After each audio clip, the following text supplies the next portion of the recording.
أعوذ بالله من الشيطان الرجيم.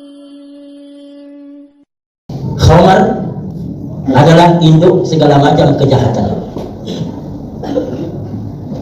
Yang pertama, kita mesti dulu mengerti takrif atau definisi khamar. Apa khamar itu? Jadi biasanya kalau sekolah atau kuliah, di bangku kuliah, biasanya pertama sekali diajarkan itu dulu, definisi. Kata Umar bin Khattab radhiyallahu anhu, al-khamru ma khamarul aql. Khamar adalah segala sesuatu yang dapat menutup akal. Itu dia, Pak. Apa saja yang apabila diminum, apabila dimakan, apabila dikonsumsi, tertutup akal ini, hilang akalnya, jadi orang majnun ya, jadi orang gila ya. Itu disebut dengan khamar. Dulu namanya khamar. Dulu khamar ini bisa dibuat dari kurma, bisa dibuat dari delima, bisa dibuat dari anggur, macam-macam dulu. Jadi semuanya pada awalnya halal tuh. Delima halal, kurma halal, anggur halal. Tapi setelah diproses, dia bisa menjadi khamar. Sekarang pula namanya tidak lagi khamar apa itu? Sekarang namanya narkoba. Kalau miras itu satu aja Pak, minuman keras. Kalau narkoba ini mencakuplah semuanya ya. Jadi apakah dalam bentuk cair diminumnya atau dalam bentuk padat? Pil-pil ekstasi berbagai macam bentuk itu yang dikonsumsinya. Setelah diminumnya atau dimakannya, hilang akalnya. Tidak sadar dia lagi. Tidak tahu dia lagi mana baik mana buruk. Tak tahu dia lagi mana anaknya, mana emaknya, mana istrinya. Tak tahu dia lagi. Sama saja semua oleh dia. Itulah yang disebut dengan khamar itu. Bapak Ibu jemaah rahimakumullah, Muslimin mengatakan as-sakranu man ihtalla kalamuhul manzumu ba'a bi sirrihil maktum. Apabila orang itu mabuk dengan meminum atau mengkonsumsi sesuatu itu, bicaranya tidak teratur lagi. Kemudian semua rahasia diri dia dibukanya. Itulah dia khamar tuh. Jadi kalau orang sudah mengkonsumsi yang menutup akalnya tadi, pasti cakap itu meracau. Tidak seperti cakap kita, cara ini kan teratur Pak. Kalau kita tanya, apa kabar Pak? Alhamdulillah sehat. Teratur kan? Tapi kalau dia sudah mengkonsumsi itu, semuanya tidak ada titik koma lagi, bercakap aja dia. Bahkan sampai semua rahasia-rahasia dirinya yang baik-baik ataupun yang buruk-buruk dibuka ya semua. Itulah khamar tuh. Dulu waktu saya kecil-kecil lagi Bu, ada namanya minuman figur namanya. Macam botol limun Pak. Figur tuh ada dekat rumah saya dulu Pak. Orang bujang, saya masih kecil. Orang bujang nih siang hari bekerja seharian dia, kerja di panas. Malam tuh mabuk dia Bu. Setiap malam mabuknya. Bukan satu botol figur Pak, selusin dibelinya, lalu dijinjingnya juga semalam itu berkeliling lah dia tuh. Nanti pergi ke rumah si Anu, nanti pergi ke rumah si Fulan. Siapa mau bilang kasihlah. Cukup dengan kacang Pak. Jadi siang hari tengok macam tu, kulit kacang semua penuh tuh. Itu pasti dia tuh. Coba bayangkan, satu lusin tu satu malam tu dihabiskannya tuh. Setiap malam itu kerjanya Bu. Setiap hari bekerja di siang panas. Akhirnya Pak, mungkin terbakar mungkin semua di dalamnya Pak. Matinya dia sedang berjalan ditabrak sepeda, mati Pak. Mungkin dah hangus kan, dah terbakar jadi tak kuat lagi, dah jadi ditabrak sepeda aja mati dia. Itu figur dulu namanya. Nah sekarang narkoba dengan berbagai macam jenisnya inilah yang menjadi hantu bagi bangsa kita hari ini. Dia sudah masuk ke mana-mana. Coba kita tengok, siapa yang tidak tertangkap narkoba Pak? Kalau artis tak usah sebut lagi. Memang lain itu aja kerjanya kan. So banyak-banyak aja tangkap. Sebentar tangkap artis ini, sebentar tangkap artis, sebentar tangkap artis ini. Orang dia pesta-pesta itu kerjanya di kafe-kafe kerja malam. Penjahat, anggota DPR, anggota DPRD, dosen, mahasiswa, anak-anak sekolah, juru parkir, semuanya Pak. Semuanya sudah diramah sekarang ya. Dan celakanya dia sangat sulit untuk dimusnahkan. Maka kalau Bapak Ibu tengok berita di televisi, Polresta Pekanbaru telah membakar sekian kilogram. Tapi setelah itu mungkin lagi, mungkin 3, 4, 10 kali lipat itu. Mengapa tidak pernah habis, Pak? Yang pertama, kita langsung bercerita dengan orang-orang itu. Jadi orang-orang pejabat ini, orang-orang yang punya kekuasaan adalah Pak, yang membelanya, yang melindunginya. Saya bukan cerita-cerita orang itu langsung bercerita pada saya. Memang mereka itu melindungi, Pak. Itu ada lagi. Coba kita tengok peristiwanya. Sekelas Kapolda Sumbar kan? Kapolda Sumbar kemudian dipindahkan Jawa Timur, belum lagi duduk sebagai Kapolda Jawa Timur, tangkap dia kan? Masih belum putus sidang sampai sekarang. Coba, sekelas Kapolda, Pak. Apalagi kelas terinya. Kalau sekelas Kapolda sudah itu kerjanya kemana kita mau berlindung lagi, Pak? Kemana lagi? Nah, kemudian saya juga pernah bertemu dengan orang-orang yang dulu dia mengalami itu, mengkonsumsi itu, menjual itu, kemudian sekarang sudah bertobat, bercerita dia kepada saya. Memang sangat susah, karena dari dalam penjara itu sendiri, kalau udah ada yang dalam penjara dia bisa mengendalikan jual beli itu, Pak. Coba ya kan? Nah, betapa banyak berita yang kita dapat dari dalam penjara itu dia mengendalikan jual beli narkoba, Pak. Oh, kalau penjaga Pak, kenyang lah, kenyang. Dari mana pula dia tidak bisa memasukkan ke dalam penjara itu kan? Dalam penjara saja itu aja kan dia orang Pak. Nah, berkunjung ke masa tidak dipercaya saya. Tapi kalau ada kenyang sama dia lewat semuanya. Nah, kemudian kalau Bapak Ibu pernah mendengar wawancara di Metro, orang yang memang jadi itu masuk pos besarnya lah, dia ceritakan apa saya tengok. Memang tidak akan bisa dihapuskan narkoba itu tidak. Apa sebab?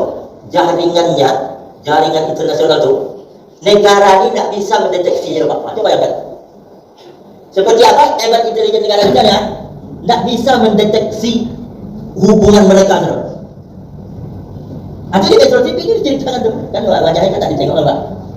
Suara saja diperdengarkan. Dan katanya kalau tertangkap bandar-bandar yang masih kroco-kroco itu tertangkap, itu dia tidak ada masalah. 5 tahun, 10 tahun dia cukup kok dibiayai oleh bandar besarnya. Maka tidak ada masalah bagi mereka. Padahal penjara, tapi tetap saja bisa. Inilah cara menghancurkan negara ini. Kalau yang itu kan jangan anak kita, Pak. Bagaimana mereka mau jadi lurah lagi besok, mau jadi camat, mau jadi wali kota, mau jadi gubernur, mau jadi gimana mereka mau jadi lagi, otaknya habis, tertutup dan jadi modilon dan jadi gila. Jadi generasi kita ini nanti 10 tahun, 20 tahun yang akan datang lagi, wallahu a'lam seperti apa generasi kita ini. Itu makanya mesti harus ekstra hati-hati betul. Kalau anak pesantren, kadang pesantren itu pun sampai juga dari situ. Tapi ya minimal lah, semaksimal mungkin lah itu kan. Kalau yang umur-umur Pak Ibu, baik.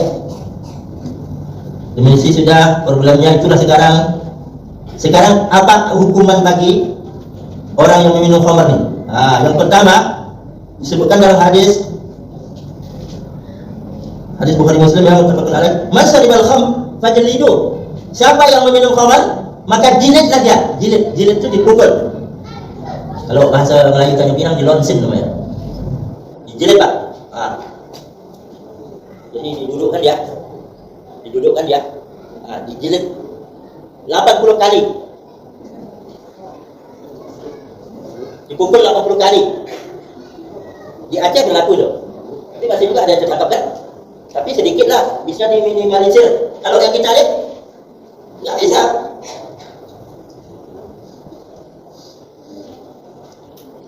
Itu yang pertama, ya hukuman di dunia. Hukuman di dunia dijilid pakai pelepah kurma. Kita pakai pelepah sawit lah ya. Kurma ada kan? Pelepah sawit ambil aja. Dipukul 80 kali atau 40 kali. Itu yang pertama. Yang kedua, 40 hari sholatnya tidak diterima. Dia sebutkan dalam hadis Tabrani. Faman syariba lam tuqbal sholatu 40 yauman. Siapa yang minum khamar tidak diterima sholatnya 40 yauman. 40 Arba'ah 4 Arba'in atau Arba'un 40 Arba'ina yauman 40 hari. Siapa meminum khamar tidak diterima sholatnya 40 hari. Kemudian kalau mati dia dalam keadaan ada lagi obat tu fi batnihi dalam perutnya, maka matinya itu mitatan jahiliyah. Matinya itu mati jahiliyah kata Nabi. Ini yang kedua. Yang ketiga, la yadkhulul jannata minul khamr. Tidak akan masuk surga orang yang meminum khamar. Ini kata Nabi kita. Jadi 3 di antara sekian banyak hukuman atau iqab atau akibat yang akan diterima oleh orang yang meminum khamar. Bapak Ibu jemaah rahimakumullah, tadi disebutkan dalam ayat ini banyak disebutkannya nih. Ya ayyuhalladzina amanu. Jadi ini khusus diberitahukan oleh Allah Subhanahu wa taala kepada orang yang beriman saja. Sebab bagi orang yang tidak beriman tidak ada masalah bagi dia. Kalau orang-orang barat, orang-orang tidak beriman tuh minum khamar itu minum air putih kan? Kalau kita ini minuman apa kita tiap saat kan? Ada khamar itu macam air putih bagi kita. Itulah makanya Bapak Ibu kalau sempat menengok di Piala Dunia di Qatar kemarin, itu pada pertandingan saya lupa antara negara mana dengan negara mana tuh, Uruguay atau mana tuh, itu kan serentak pendukung itu Pak meneriakkan yang artinya kalau diartikan ke bahasa kita, kami mau minum bir. Nah itulah yang diulang jadi saja tuh, kami mau minum bir, kami mau minum bir, serentak. Karena bagi mereka mereka air putih bagi kita.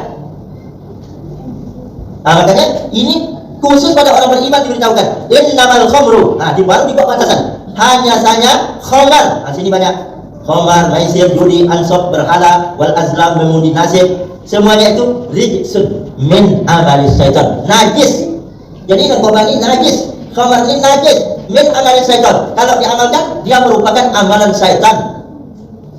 Fajtanibuhu, makanya jauhilah khamar itu. Terakhir, selama kita kan tak perlu banyak ayat. 3 poin ya. Pertama tadi definisi, kedua problemnya yang sedang kita hadapi sekarang, yang ketiga terakhir sebagai penutup. Tadi akibatnya ya. Ini sebagai cerita satu kisah yang disebutkan dalam sebuah hadis riwayat An-Nasa'i. Ada dulu pada zaman Bani Israel seorang ahli ibadah dia Bapak Ibu. Tapi ada seorang perempuan jahat mau merusak apa dia? Dikirimkannya lah pelayannya, pembantunya, jariyah, pelayan.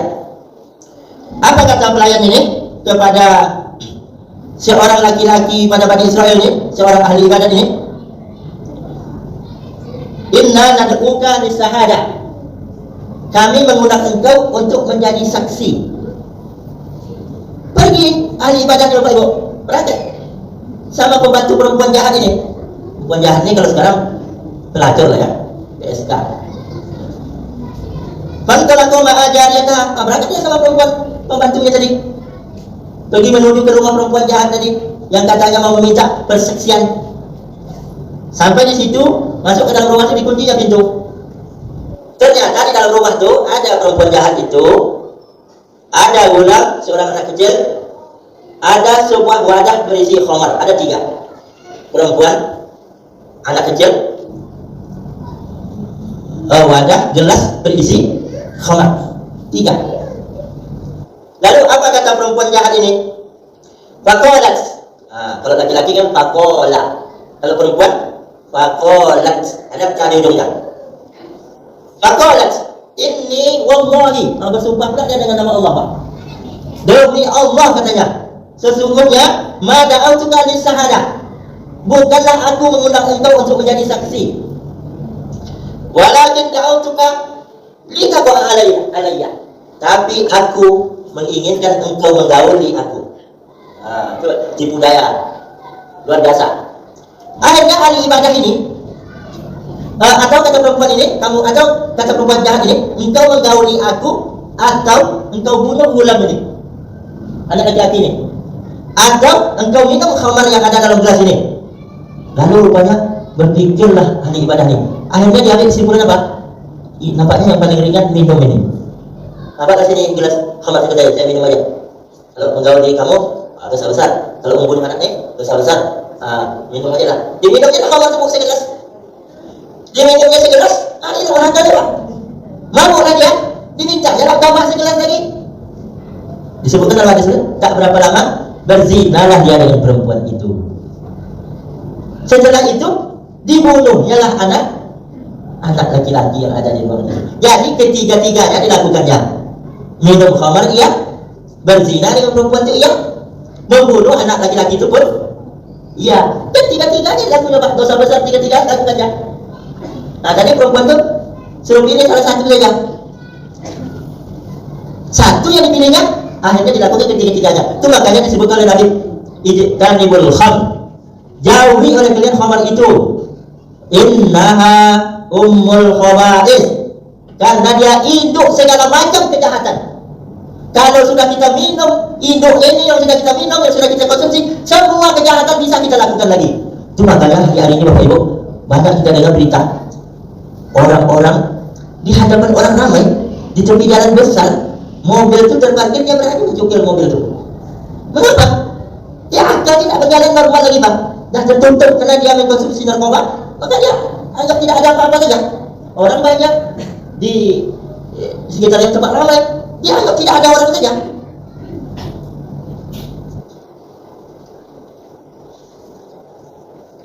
Bapak Ibu jemaah rahimakumullah, terakhir sebagai penutup, Imam Asyuyuti, Imam Qasatibi mengatakan maqasid syariat, tujuan dari syariat agama kita ini ada 5. Satu di antaranya hifzul akal, memelihara akal, menjaga akal. Jadi agama kita ini tujuannya ada 5. Satu di antaranya menjaga akal. Jadi akal ini termasuk suatu persoalan yang sangat besar diperhatikan oleh Islam, karena dimasukkan dalam salah satu tujuan syariat Islam. Sebab hanya dengan akal yang sehatlah orang bisa menentukan mana baik, mana buruk, mana halal, mana haram. Walaupun hari ini begitu banyak orang kita tengok akalnya sehat, tapi tak bisa dia menentukan mana halal, mana haram, mana baik, mana buruk, mana maksiat, mana yang taat. Ibu bapak jemaah rahimakumullah, inilah pendapat yang saya sampaikan malam ini berkaitan dengan khamar sebagai induk dari segala macam kejahatan. Mudah-mudahan setelah kita tahu ta'rif atau definisinya tadi, pahamlah kita apa saja yang disebut dengan khamar itu. Kemudian pahamlah kita keadaan negeri kita ini sekarang memang betul-betul genting terhadap persoalan narkoba ini. Oleh karena itu kita orang tua, ayah, emak, datuk, nenek, kepada cucu-cucu kita mestilah ekstra hati-hati betul. Harus ekstra hati-hati betul. Di mana anak kita sekolah, di mana anak kita belajar, di mana anak kita bergaul, mestilah hati-hati betul, mesti diperhatikan betul. Bapak Ibu jemaah rahimakumullah, saya balik dari ceramahnya lewat jembatan 4. Itu sebanyak-banyaknya di sepanjang kiri kanan jalan itu gadis bujang, tak boleh kerjaan itu. Dan anak siapa? Dan apa yang minumnya? Kita tak tahu. Dan betapa banyaknya kejadian berita kita dengar setelah pergi-pergi berdua-dua macam itu, nanti banyak berita-berita negatifnya yang sudah masuk angin lah. Yang ada pembunuhan. Ingat Bapak Ibu beberapa tahun yang lalu di Rumbai kejadiannya, perempuan itu dibunuhnya, dibakarnya. Coba bayangkan. Berpacaran, pergi, dibunuh. Apa terjadi perselisihan? Dibakarnya perempuan itu. Itu lewat dari rumah saya lagi tuh, sampai menjelang hampir ke Simpang Bingung. Kejadian pembakaran cewek itu oleh cowok itu. Coba lah.